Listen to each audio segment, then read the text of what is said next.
तो आज मैं दो इंटरेस्टिंग मूवीज यानी गुलिवर्स ट्रेवल्स और आर्ट बॉय को एक्सप्लेन करूंगी। तो चलिए पहले गुलिवर्स ट्रेवल्स मूवी को एक्सप्लेन करते हैं। मूवी के स्टार्ट होते ही हमें एक लड़का दिखाया जाता है जिसका नाम गुलिवर होता है और वो हमेशा ही हैप्पी मूड में रहा करता था, जो कि एक कंपनी के लिए काम करता था। एक दिन गुलिवर किसी लड़के का इंटरव्यू ले रहा होता है जिसमें वो उस लड़के से कुछ ऐसे क्वेश्चंस करता है जो जॉब से रिलेटेड नहीं होते, लेकिन तभी वो ये जान पाता है कि वो लड़का तो सिलेक्ट हो गया है। फिर गुलिवर उस लड़के को पूरे ऑफिस का विजिट करवाता है। वहाँ पर एक और लड़की भी होती है जिसका नाम डार्सी होता है और गुलिवर उस न्यू एम्प्लॉय को डार्सी से भी मिलवाता है। वो न्यू एम्प्लॉय उन दोनों को देखकर समझ जाता है कि गुलिवर उस लड़की में इंटरेस्टेड है, लेकिन गुलिवर की हिम्मत नहीं होती कि वो उस लड़की से कैसे बात करे। फिर गुलिवर और वो न्यू एम्प्लॉय दोनों एक लिफ्ट के जरिए जा रहे होते हैं, मगर इतनी ही देर में वहाँ पर डार्सी भी आ जाती है। तो वो न्यू एम्प्लॉय उन दोनों को अकेला छोड़कर वहाँ से चला जाता है ताकि वो दोनों एक दूसरे से बात करें, एक दूसरे को अंडरस्टैंड करें।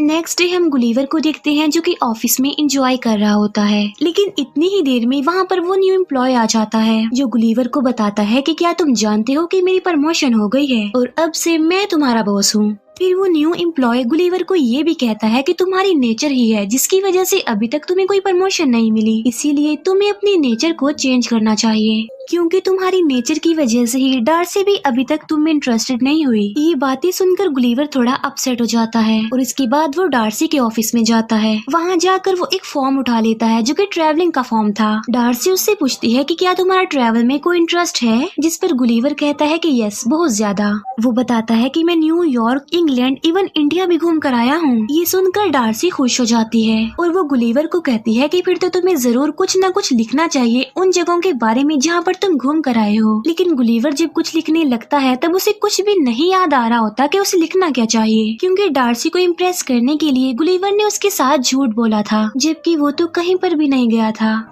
लेकिन तभी वो अलग अलग पैराग्राफ, अलग अलग आर्टिकल से अपना एक आर्टिकल बनाता है, जिसे देखकर डार्सी काफी खुश होती है और वो उससे काफी इम्प्रेस भी हो जाती है। डार्सी उससे कहती है कि फिर तो तुम्हें बरमूडा ट्रायंगल पर जाकर जरूर कुछ न कुछ लिखना चाहिए। फिर नेक्स्ट डे गुलिवर बरमूडा के लिए निकल पड़ता है, जहाँ पर बोट का कैप्टन उसे बोट तक ले जाता है और उसे बोट चलाने की सारी इंस्ट्रक्शंस देता है कि आपने सिर्फ रेड निशान को फॉलो करते हुए आगे बढ़ना है और फिर तुम बरमूडा ट्रायंगल पर पहुँच जाओगे, और जब तुमने वापिस आना हो तो इस बटन को बैक घुमा देना। जिस पर गुलिवर कहता है कि ये काम मेरे लिए कोई बड़ी बात नहीं है, मैं तो दिखना इसे कितनी आसानी से कर दूंगा। इसके बाद गुलिवर बरमूडा ट्रायंगल के लिए निकल जाता है, लेकिन रास्ते में ही उसकी आंख लग जाती है, उसे नींद आ जाती है। लेकिन तभी उसकी बोट एक समुद्री तूफान में फंस जाती है और जब उसकी आंख खुलती है तो जो कुछ भी वो वहाँ पर देखता है वो देखकर वो काफी शॉक्ड रह जाता है, क्योंकि बहुत से लोग उसकी बॉडी उसके चेस्ट पर खड़े हुए थे और उन लोगों ने गुलिवर को रस्सियों से बांधा हुआ था, और जो लोग उसके ऊपर चढ़े हुए हैं वो बहुत ही छोटे छोटे लोग हैं जिन्हें बोने लोग भी कहा जाता है। उन छोटे लोगों ने गुलिवर के ऊपर लकड़ी का एक ब्रिज भी बना रखा था और वो छोटे लोग गुलिवर को एक जॉइंट समझ रहे थे जो उन लोगों को मार देगा, उन्हें खा लेगा। वहाँ पर उन छोटे छोटे लोगों की एक पूरी आर्मी थी, वहीं पर उन छोटे लोगों की आर्मी का एक जनरल भी था। लेकिन तभी गुलिवर खुद को आजाद करने के लिए खड़ा होने की कोशिश करता है, लेकिन वो छोटे लोग उसे फिर से खींचने लगते हैं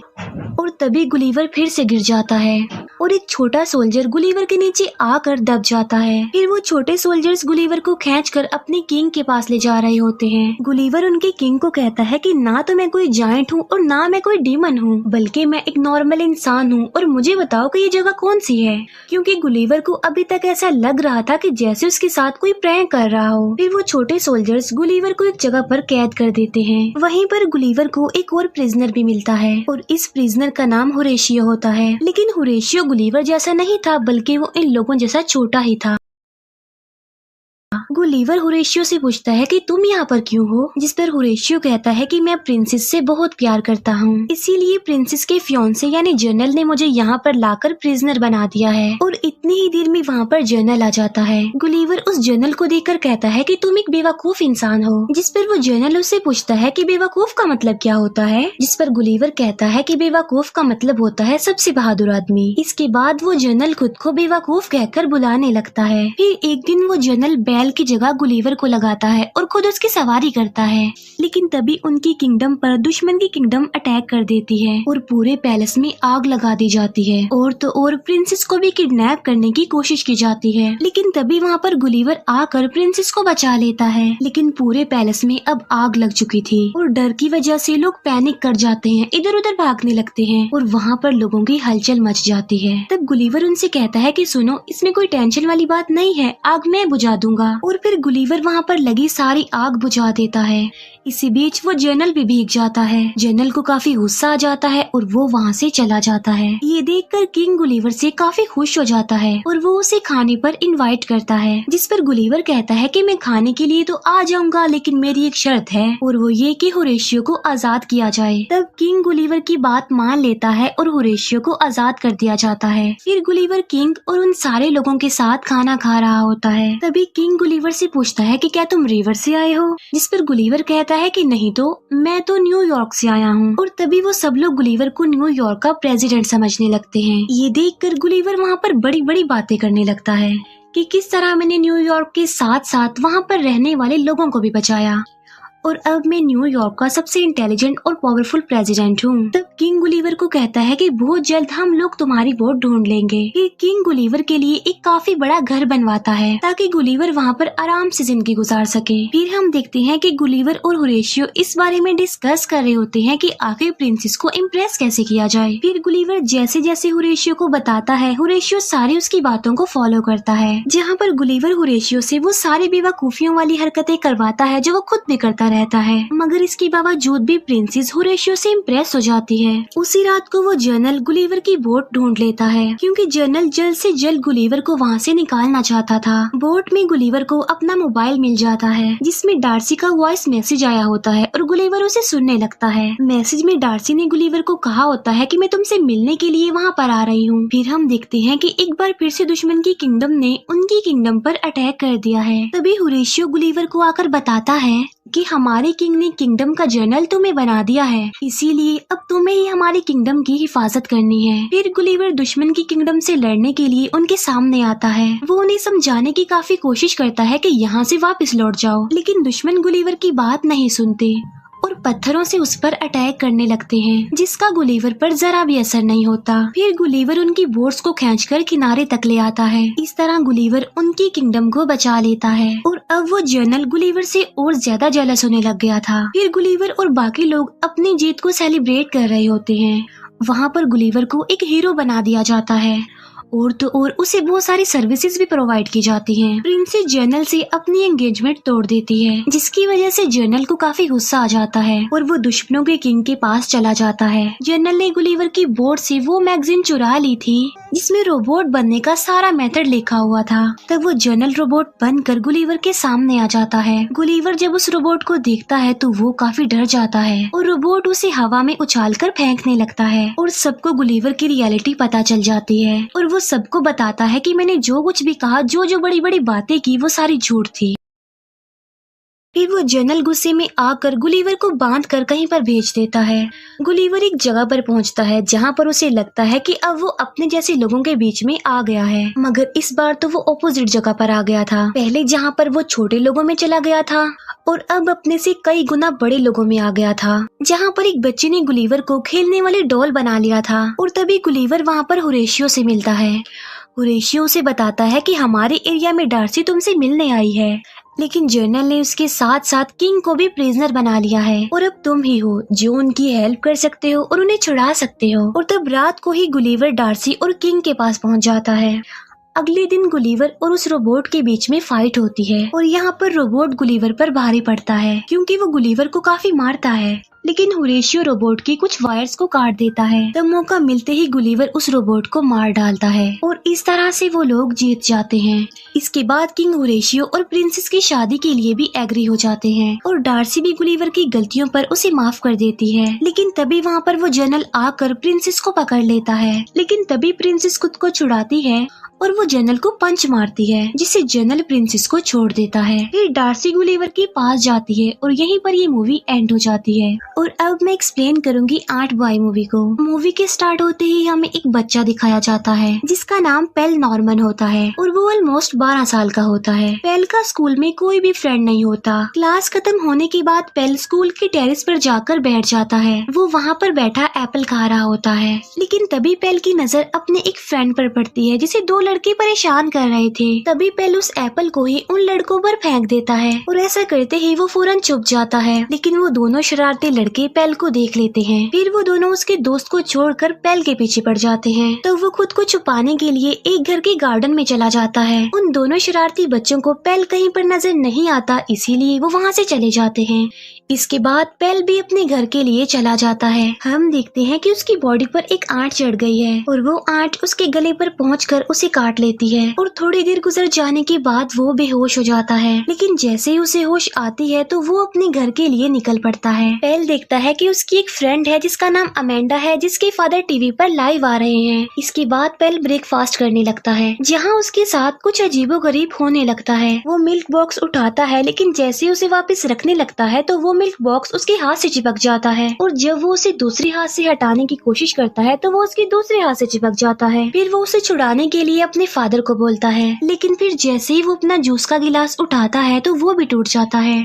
फिर पेल अपने स्कूल में चला जाता है। स्कूल में जाकर पेल अपने एक फ्रेंड से टकरा जाता है। फिर वो क्लास में जाने के लिए दरवाजे को खोलने की कोशिश करता है, लेकिन दरवाजा बजाय खुलने के टूटकर उसके हाथों में ही आ जाता है। यहाँ पर ये बात तो क्लियर हो जाती है कि चीजें उसके हाथों से चिपक रही थी और वहीं पर पेल का फ्रेंड खड़ा हुआ ये सब कुछ देख पा रहा था, इसीलिए उसे पेल पर शक होने लगता है कि वो किसी पावर्स का मालिक है। फिर पेल स्पोर्ट्स की क्लास के लिए बाकी स्टूडेंट्स के साथ बैठा होता है। वहीं पर उसका फ्रेंड भी होता है जो उस पर नजर रख रहा था और तभी टीचर सबसे पहले पेल को बुलाता है और उन बच्चों को कोई न्यू गेम सिखाने के लिए वो पहला टेस्ट पेल के साथ ही करता है। जैसे ही टीचर पेल पर अटैक करता है तो पेल जाकर नीचे गिर जाता है। फिर टीचर उसे दोबारा से उठने को बोलता है और तब पेल एक बार फिर से गिर जाता है और अब तीसरी बार पेल फिर से रेडी हो जाता है। वहाँ पर सारे बच्चे उनको देख रहे होते हैं। टीचर एक बार फिर से पेल पर अटैक करता है, लेकिन इस बार पेल एनर्जेटिक होकर मुकाबला करता है और वो हर बार टीचर के अटैक से बच जाता है और लास्ट में वो अपने टीचर पर सिर्फ एक बार हल्का सा अटैक करता है, जिससे उसका टीचर काफी दूर जाकर गिरता है। पेल को देखकर सारे काफी हैरान रह जाते हैं और ये देखकर पेल वहाँ से भाग जाता है। फिर वो अपने घर के लिए जा रहा होता है, जहाँ पर उसका फ्रेंड भी आ जाता है। पेल का फ्रेंड उसे क्वेश्चंस करता है उसकी पावर के बारे में, मगर पेल उसकी बातों पर ज्यादा ध्यान नहीं देता। तब पेल का फ्रेंड उसे सुपर हीरोज की एक कॉमिक बुक देता है। पेल उस कॉमिक्स बुक को पढ़ता है और साथ साथ सुपर हीरोज के ड्रीम भी देखता है। फिर पेल स्कूल जाते ही सबसे पहले अपने फ्रेंड के पास जाता है और वो अपने फ्रेंड को बताता है कि मुझे एक आंट ने काट लिया था और उसके बाद से ही मैं ऐसा हो गया हूँ, यानी मेरे साथ कुछ न कुछ अजीब हो रहा है। ये बात सुनकर पेल का फ्रेंड उसे अपने घर ले जाता है, जहाँ पर पेल को हर तरफ सुपर हीरोज के इक्विपमेंट्स मिलते हैं। इसके अलावा उसका घर काफी एडवांस था। पेल का फ्रेंड ये चेक करने की कोशिश करता है कि उसके पास किस किस्म की पावर है और वो अलग अलग तरह के एक्सपेरिमेंट्स करके ये सब कुछ चेक कर रहा था। जैसे कभी वो पेल से बुक बाइट करवाता है, कभी उसे हवा में फ्लाई करने की कोशिश करता है। इसके अलावा वो उसे सुपर हीरो का कॉस्ट्यूम भी पहनाता है ताकि वो बिल्कुल सुपर हीरो ही लगे। और काफी नाम सोचने के बाद फाइनली पेल अपने लिए 8 बॉय नाम सिलेक्ट कर लेता है। फिर हम देखते हैं कि एक चोर एक लेडी का पर्स चुरा कर भाग गया है। पेल उस चोर के पास जाता है और उस पर्स को वापस करने के लिए बोलता है। चोर उसे नॉर्मल बच्चा समझता है और उसे सीरियस नहीं लेता, इसीलिए वो पेल को डराने की कोशिश करता है और पेल पीछे पीछे होने लगता है। लेकिन तभी वो चोर देखता है कि ये बच्चा तो दीवार पर चढ़ रहा है और यहाँ पर पेल को अपनी एक और पावर का पता चल जाता है और पेल उस चोर को पकड़ लेता है और इतनी ही देर में वहाँ पर पुलिस भी आ जाती है और उस चोर को पकड़ लेती है। तब ये सारी बात पेल अपने फ्रेंड को भी बताता है और साथ साथ वो उसे ये भी बताता है कि मैं दीवार पर भी चढ़ पाया। लेकिन जब वो अपने फ्रेंड को प्रैक्टिकल करके दिखाता है तब उसे नहीं हो पाता। पेल को अपने पावर्स के साथ साथ अपने वीक पॉइंट का भी पता चल गया था और वो ये कि अगर वो ज्यादा देर तक मीठा नहीं खाएगा तो उसकी पावर्स कमजोर हो जाएगी। फिर पेल अपनी पावर्स का इस्तेमाल करते हुए लोगों की हेल्प करने लग गया और देखते ही देखते वो 8 बॉय के नाम से फेमस हो गया और बच्चे भी 8 बॉय को फॉलो करने लगे। बच्चे 8 बॉय के फैन हो गए और उस जैसा दिखने के लिए सेम उसके जैसा ही कॉस्ट्यूम पहनने लगे। फिर एक दिन पेल की फ्रेंड अमेंडा जब अपने रूम में होती है तब वहाँ पर एक आदमी आता है जिसने अजीब से कपड़े पहने होते हैं। वो आदमी अमेंडा को किडनैप करके ले जाता है। यहाँ पर हम इस आदमी का नाम जान पाते हैं और इसका नाम फ्ली होता है। फिर अगले दिन हम देखते हैं कि एक बच्चा स्कूल की छत से लटका हुआ है, जिसे देखकर एंट बॉय उसे बचाने के लिए जाता है। और जब एंट बॉय उसके पास पहुंचता है तो वो दिखता है कि ये कोई बच्चा नहीं बल्कि सिर्फ एक डॉल है जिसे वहाँ पर अमेंडा की सिस्टर ने रखा था एंट बॉय को वहाँ पर बुलाने के लिए, ताकि वो एंट बॉय की हेल्प लेकर अमेंडा को वापस ला सके। अमेंडा की सिस्टर एंट बॉय यानी पेल को बताती है कि कोई फ्ली नाम का आदमी मेरी सिस्टर अमेंडा को किडनैप करके ले गया है। वो आदमी काफी अजीब दिखता है और उसके कपड़े भी काफी अजीब थे और वो कोई नॉर्मल इंसान तो नहीं था क्योंकि वो उड़ पा रहा था। वो बताती है कि मेरे फादर एक वैक्सीन रिसर्च कंपनी में काम करते हैं। उस आदमी ने हमसे $20 मिलियन की डिमांड की है और साथ में ये भी कहा है कि मेरे फादर वहाँ से जॉब भी छोड़ दें। तब एंट बॉय अमेंडा को छुड़वाने के लिए रेडी हो जाता है, लेकिन जाने से पहले वो लोग पेल के फ्रेंड के घर पर आते हैं। अमेंडा की सिस्टर को वहाँ पर देखकर पेल का फ्रेंड उस पर गुस्सा करता है और उससे कहता है कि तुम्हें क्या जरूरत थी उसे यहाँ पर लाने की। फिर एंट बॉय अमेंडा को स्मेल करते हुए एक घर के पास पहुँच जाता है। उस जगह को देखकर पेल काफी हैरान रह जाता है क्योंकि ये वही जगह थी जहाँ पर उस एंट ने पेल को काट लिया था। इसके बाद एंट बॉय घर के अंदर चला जाता है। अंदर जाकर वो देखता है कि वहाँ पर बहुत सारी ग्लास बॉक्स पड़े हुए हैं जिनके अंदर बहुत सारे इंसेक्ट्स को कैद किया गया है। वहीं पर अमेंडा को भी एक ग्लास बॉक्स में कैद करके रखा गया था। एंट बॉय अमेंडा को वहाँ से निकालने का सोच ही रहा होता है कि तभी वहाँ पर फ्ली आ जाता है और फ्ली एंट बॉय को भी एक ग्लास बॉक्स में कैद कर देता है। और यहाँ पर फ्ली एंट बॉय को एक बात बताता है। वो बताता है कि अमेंडा के फादर की कंपनी में मैं एक एम्प्लॉय था जहाँ पर मैं एड्स पर रिसर्च करता था, लेकिन एक दिन फिर कंपनी ने मुझे बगैर कोई बात किए ही निकाल दिया और उसे इन्फॉर्म भी नहीं किया कि उसे क्यों निकाला जा रहा है। और इसी दौरान टेंशन लेने की वजह से मेरी मदर की भी डेथ हो गई। वो कहता है कि तभी के बाद से मैंने सोच लिया था कि मैं अमेंडा के फादर से बदला लूंगा क्योंकि अमेंडा के फादर ही उस कंपनी के ऑनर हैं। और तब से मैंने बहुत सारे इंसेक्ट्स पर भी एक्सपेरिमेंट्स करके अपनी पावर्स को बढ़ा लिया है ताकि मैं अपना रिवेंज ले सकूं। और जिस एंट ने तुम्हें काटा था वो मेरी ही एंट थी जिस पर मैंने अपना आखिरी एक्सपेरिमेंट किया था और उस एंट के काटने की वजह से ही आज तुम इन पावर्स के मालिक हो और ये हमारी आपस की लड़ाई है, इसीलिए तुम हमारे बीच में मत आओ क्योंकि यही तुम्हारे लिए बेहतर होगा। और ये लोग तुम्हें नहीं बल्कि तुम्हारी पावर्स को पसंद करते हैं, यानी ये लोग पेल को नहीं बल्कि एंट बॉय को पसंद करते हैं क्योंकि पेल एक कमजोर बच्चा है जबकि एंट बॉय पावर्स का मालिक है। ये बातें सुनकर पेल को अपना पास्ट याद आ जाता है और तब वो डिसाइड करता है कि वो एंट बॉय नहीं बल्कि पेल बनकर ही जिंदगी गुजारेगा। फिर एक दिन पेल अपनी क्लास में होता है। वहाँ पर फ्ली आ जाता है जो पेल के फ्रेंड को पकड़ लेता है। तब उसे बचाने के लिए पेल फिर से एंट बॉय बन जाता है। अब क्योंकि पेल ने काफी देर से मीठा नहीं खाया था तो इसीलिए वो कमजोर हो गया था, यानी उसकी पावर्स अब काम नहीं कर रही थी।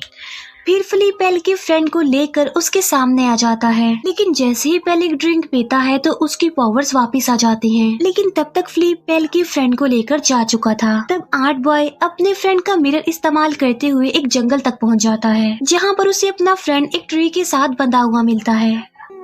और जैसे ही एंट बॉय उन रस्सियों से अपने फ्रेंड को आजाद करता है तभी वहाँ पर फ्ली आ जाता है और एंट बॉय और फ्ली की लड़ाई हो जाती है। इसी दौरान पेल का फ्रेंड पुलिस को भी कॉल कर देता है। फिर वो लोग फ्ली के पीछे लगे एक पाइप को निकाल देते हैं जिससे खून बहने लगता है और फ्ली भी अब कमजोर होने लगता है, जहाँ पर एंट बॉय उसे बहुत ज्यादा मारता है और उसे उठाकर दूर फेंकता है। लेकिन फ्ली अब उठ नहीं पाता और तभी वहाँ पर पुलिस आ जाती है जो फ्ली को पकड़ लेती है और उसे अरेस्ट करके ले जाया जाता है। इसके बाद पेल डिसाइड करता है कि वो एंट बॉय बनकर ही रहेगा और लोगों की हेल्प करेगा। और इसके साथ ही एंट बॉय मूवी भी यहाँ पर एंड हो जाती है। Thank you for watching.